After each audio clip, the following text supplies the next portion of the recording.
So if you get even more detailed, what could be the work done at Malta on this? And say, first of all, you have to agree on why we're doing this. Why are we looking on quality? Is it only to get external funded? Is it only to create new structures? Or is it because we can make a difference?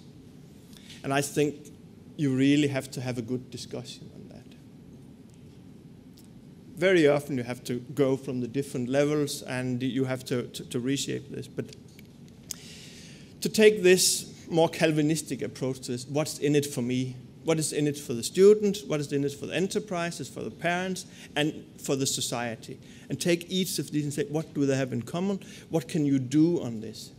And that discussion helps a lot to set the goals and also to have the objectives so clear that you can fulfill something. One of the challenges, of course, the institution, why should they do this? And you can say, why not? But you have to convince them. And you have to set up what is good quality in your society. Europe has some ideas, but they are based on their experience.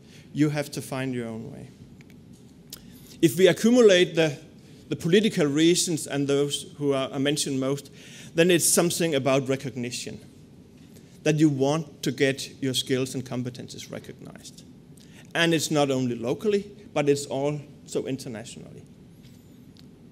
I work at the moment for the Norwegian government on developing a quality system there. It's one of the most wealthiest nations in the world. But they have the challenge they cannot document their quality. I think they have extremely high quality, but their lack of documentation. So even they invest in making systems.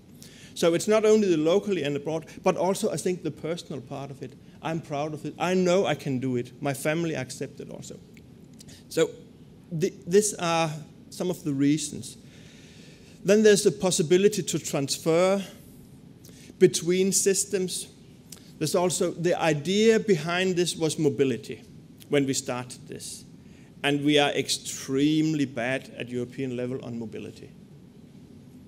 I don't know how it's your country, but in my country, with a distance with maximum 400 kilometers, it's if a student have to move or adult have to move more than half an hour, well, they consider really to stay home.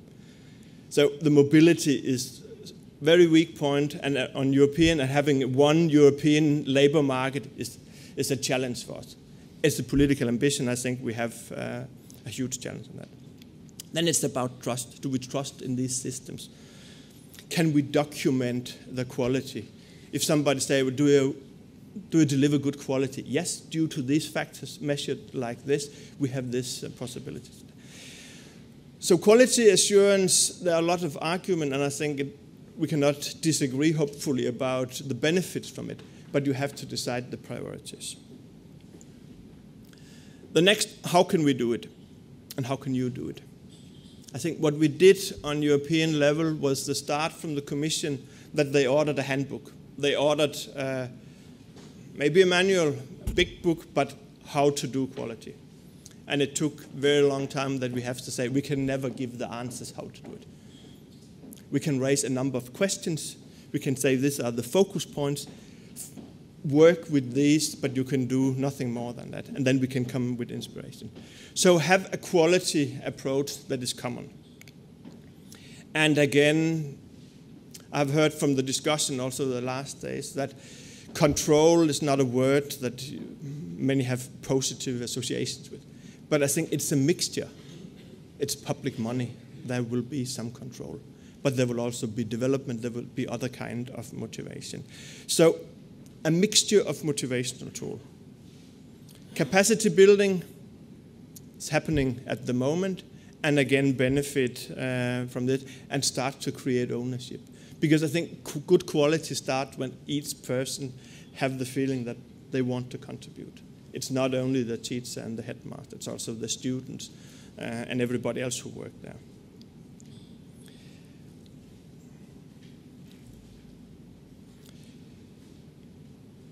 Very often it's the discussion of resources. But I think money is not mainly the solution. very often, in fact, too many resources can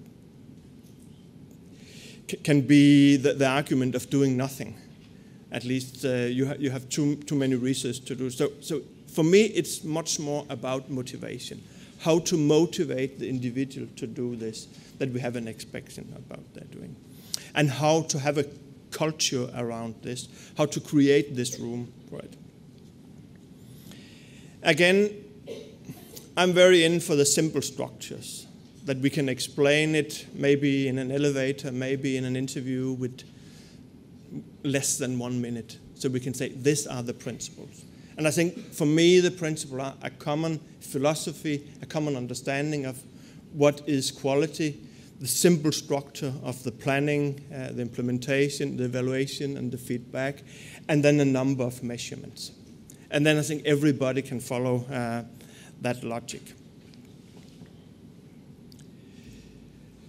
And what can you expect to go very, very close if you start this work? This is the process we have seen in, I think, most countries. First, when you start to measure quality and you don't like to be measured, you say, it has nothing to do with me. Sorry, it's so. I think it's one of the first reactions we have for most persons. We had them in many countries when they have the PISA results. The next is, okay, I have listened now, but I don't want to hear these conclusions, and not so strong. After a while, at least if you have the chance, you start to attack the methodology. Where have we made the measurement? Why do you measure on this activity and not on that one? And also to say, okay, you have some focus areas, but I disagree in these. I think we have a priority more on this than that. To have an example from the Danish scene, that we was very bad in reading together with some South American countries that we normally never compare ourselves about. And then, of course, all the parents and the teachers and the ministers say, well, the PISA are measuring on the completely wrong things, because we have students that can manage to raise a company, to stand up for an audience, but reading, okay, why should they care about that? They would take it later on. So this is a way of showing that you would come through that process. And the next, and that's the turning point that you have in convincing other persons, is this one. Okay, now I have listened, I have heard it several times. Yes, there is something about it.